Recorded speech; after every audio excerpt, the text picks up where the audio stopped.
This is one of my recent illustrations which I had in my head just like that, but it definitely did not come easy. I had a clear vision of a Viking girl with straggly blonde hair, a helmet with horns on, and I knew that she was holding a wooden sword that she was working on and she was carving out with a knife. And I did not know, I had no idea about the background, her clothing, anything. I was kind of just making that up as I went. But the hardest part really was to get her face or her whole head right from what I had in my head. I had this absolutely clear image, but it was really hard for me to put that on the canvas just like that. I just tried many times to play around with the eyes and the nose and the shape of the face until I finally got the sketch right.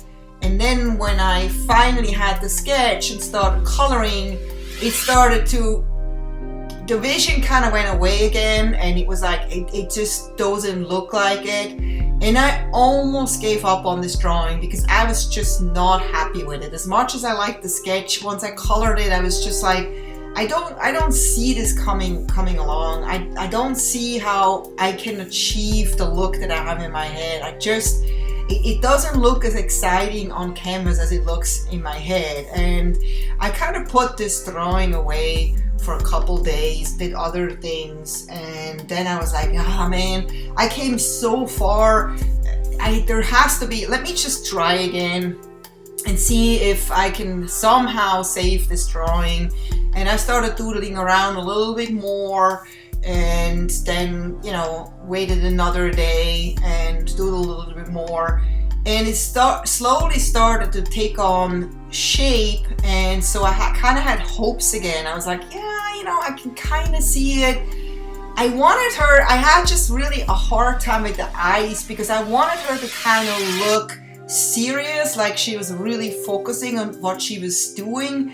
But then she started to look really mad, and I didn't want her to look mad or evil or like a witch or anything. I wanted it to be like an innocent little girl that was just wanted to be like this warrior woman.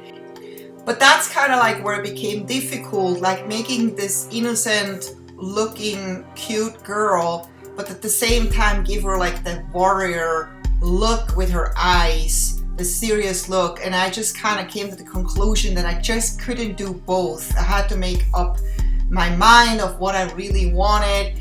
And at the end, I kind of went with let's just make her a cute girl. You could just imagine whatever you want, what she thinks or what mood she is in, but that's what I'm gonna do. I want her to just look like this really cute Viking girl, and so that's the look I went for, and I was finally happy. And even though I wasn't done with her yet, I needed to do the background in order to get that vision a little bit clearer of how I wanted to continue with her. I needed to know what her background looked like, what kind of mood the background was, and I did also have that in my head, kind of how I wanted that. But what I added later, what is something that came to my mind during this work on the background, was the castle up on the mountain. And I knew that I had to be careful not to put too much detail in the background because I wanted people to focus on the girl and not on the background. I wanted the girl really to be in the center of attention. And I knew that just putting a little castle in the background shouldn't really take away the focus on the girl. So once I had the background in, I went back to the girl, made some more adjustments. I knew that the light was coming kind of from the right back, and so I needed to put a lot more shadows, dark parts in her. I just didn't want to overdo it yet because you have to be super careful. If you like make it too dark, then it's kind of takes away the details. And so that's always something that you have to just kind of gradually do. So I just went into move on to things that I knew I could do, like the detail in the carved knife or sword, and just added a lot of tiny little details to it. And just as I went, made like little improvements here and there, started to slowly darken things. I also wasn't really quite happy with the helmet, so I kind of did some research on kind of what a Viking helmet looks like and added some detail to the helmet, because before that I never really liked it. I was like, it looks so boring.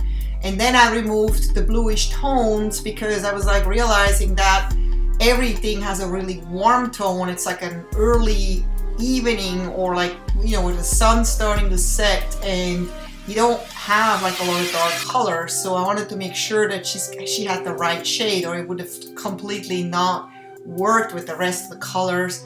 And I started to, you know, add more darkness, a little bit of detail to her dress. It's actually like a grainy brush that I use, I think.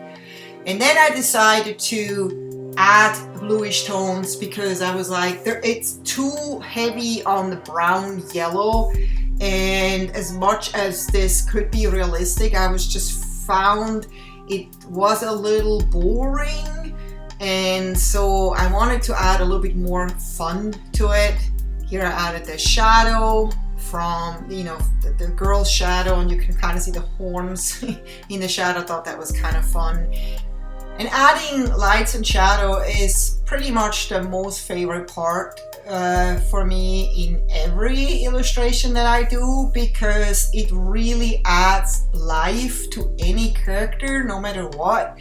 And it's so much fun to also kind of think about the light, you know, where is it coming from? How does it affect the character? And when a character doesn't pop enough, you think, well, in real life, the character wouldn't melt into the background so much, but what is really happening? You know, go out and study people when they walk out in nature, and you realize, oh my God, they actually have a lot of shadows on them. That's what makes them pop. And when there's sun behind them, there is an aura of light surrounding them, and that's what I find so interesting. I love making characters with light coming from the back, because then I can surround them with the light, which really makes them pop.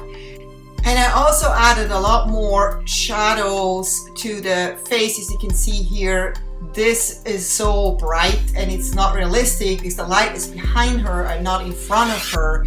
So I knew I had to make her a lot darker, but I wanted to make sure that I don't make her too dark, because then you can't really see her, because there's still light. It's not night, but she definitely had to have a lot darker parts in her face, especially if you want to make sure that it looks like the light is coming from the back. So I made a few little adjustments, and then I was pretty much done. And I just couldn't believe that I got it so close to what I had in my head. I'm so glad I did not give up on this. Lesson learned, never give up.